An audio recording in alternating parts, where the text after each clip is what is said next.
Sèvres dans la ville. Mosaïque dans le 6e arrondissement.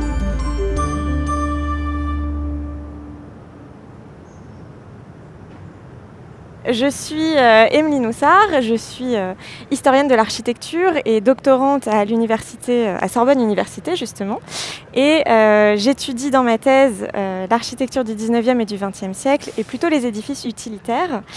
Et j'ai été amenée à étudier la production en céramique architecturale de la manufacture de Sèvres, qui est encore peu connue et qui a pourtant réalisé de très grandes pièces comme cette frise que nous pouvons voir aujourd'hui.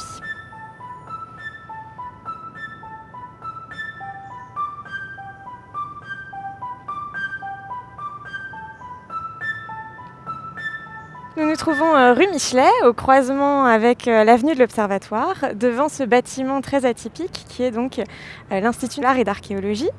qui est un bâtiment qui date de la fin des années 20 et du début des années 30, qui a été réalisé par l'architecte Paul Bigot, pour offrir justement un lieu dédié à l'étude de l'histoire de l'art à l'Université de Paris.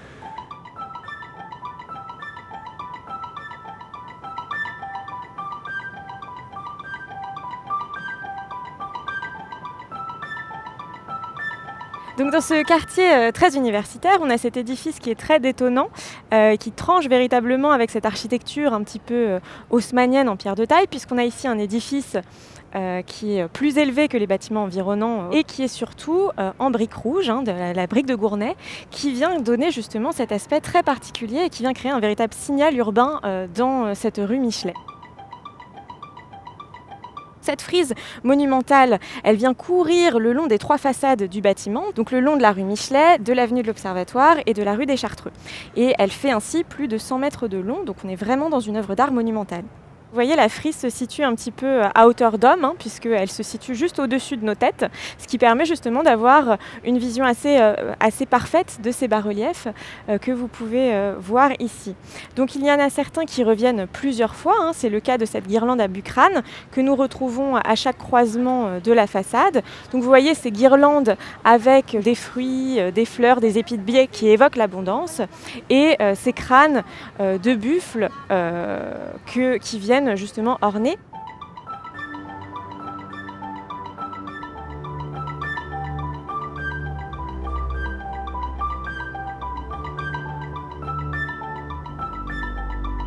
Bigot donne une description très précise de la constitution de la frise et il note spécifiquement à quoi correspond chaque bas-relief. Je la lis en partant justement de l'immeuble mitoyen des bas-reliefs khmers qui sont issus de moulages du Trocadéro,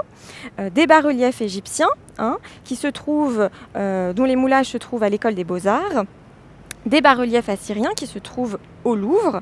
et nous avons ensuite différents bas-reliefs qui vont plutôt être des bas-reliefs de l'Antiquité et de bâtiments de la Grèce antique, avec par exemple les chevaux ici et Athéna qui se trouvent justement à Delphes, ou encore, vous le voyez ici, les griffons d'Antonin et Faustine. Les griffons, ce sont ces grandes créatures assez majestueuses qui reprennent un petit peu les traits d'un fauve qui est ailé, donc, et qui se trouve à Rome, sur justement le temple dédié à Faustine, qui était la femme défunte de l'empereur Auguste. Donc on a véritablement ici, finalement, une sorte d'histoire de l'art, d'histoire de l'archéologie, qui s'inscrit sur les murs et qui vient indiquer justement l'usage, la destination de cet édifice. Donc on a ici un bâtiment qui est monochrome, mais à l'origine, cette frise devait trancher avec la brique rouge de l'édifice, puisqu'elle devait être la seule note de couleur, je cite Bigot, et réalisée en grès flammé, donc d'une seule teinte, pour rappeler justement le marbre doré du travertin ou du Parthinon, je cite Bigot là encore. Et donc on comprend mieux ce choix finalement de la manufacture de Sèvres pour réaliser cette frise, puisque depuis 1900 et la réalisation notamment de la frise de l'histoire de l'art à travers les âges du Grand Palais, Sèvres s'est démarquée pour la réalisation de frises monumentales en grès, même si c'était du grès cérame cette fois-ci. Donc finalement, cette frise ne va pas être réalisée en grès flammé pour des raisons purement budgétaires,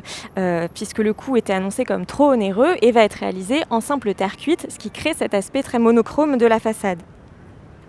Et on a peu d'informations, peu d'archives sur le processus de fabrication. On sait seulement que les pièces ont été achevées entre décembre 1929 et février 1931, puisque c'est là où elles apparaissent dans les registres des pièces entrées au magasin de vente de Sèvres. Donc il s'agit d'une commande considérable pour Sèvres, de par sa monumentalité et par son coût et une main-d'œuvre considérable.